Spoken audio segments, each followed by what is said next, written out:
aburen mit santali tirlo hopon Amerika jalak kana onde miten reality show re thili dipil kate ene uduk lagit te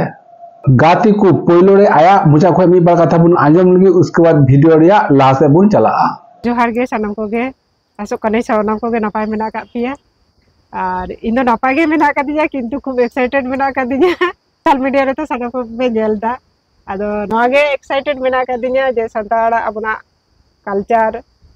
अपना सांस्कृतिक अड़ी दिन ना गे मेना इच्छु उयहर तहा का दिया जे अपना नोन इदिया ऑनलाइन ताला तेगे ऑडिशन को दिन एम कदा जतो किछु गे को खुशी कादा और डेट फाइनल लेतिन खान गे चला कान ताबोना अदो या हो इच्छा मेना तिnya जे अपना भारत ना कल्चर विदेश रे उदुगमा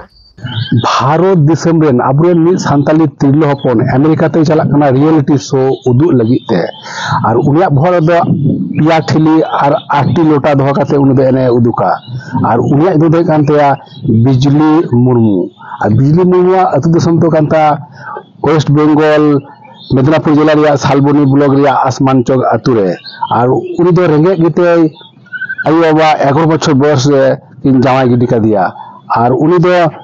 टोटो चलाव काते घरंज चलाए कांता उसके बाद उनिया कुकमु तहे कांते उनी दो एने उदुका और उनी दो दिन बेला दो टोटो चलावदा और सिंगल बेला दो उनी एने प्रैक्टिस कना उनिया मोने रे नावा किछु कोराव रिया सेंगल तहे कना उनी दो अबुआ ट्रेडिशनल एने बाछा हताव किदा भारत बर्षरिया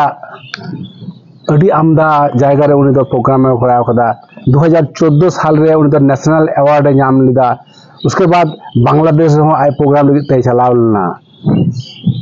उना समय वेस्ट बंगाल रे राज्यपाल सीबी आनंद बोस तीते हो सिरपा नाम कदा अंदर दो उनी दो अमेरिका रे ऑनलाइन ते ऑडिशन हताव कदा और उनी ऑडिशन रे उनको बिचारिए को अड़ी आट को खुशी होना और उनी दो सिलेक्ट कर दिया को किछु दिन पर गी अमेरिका ते रियलिटी शो उदु लगे ते चला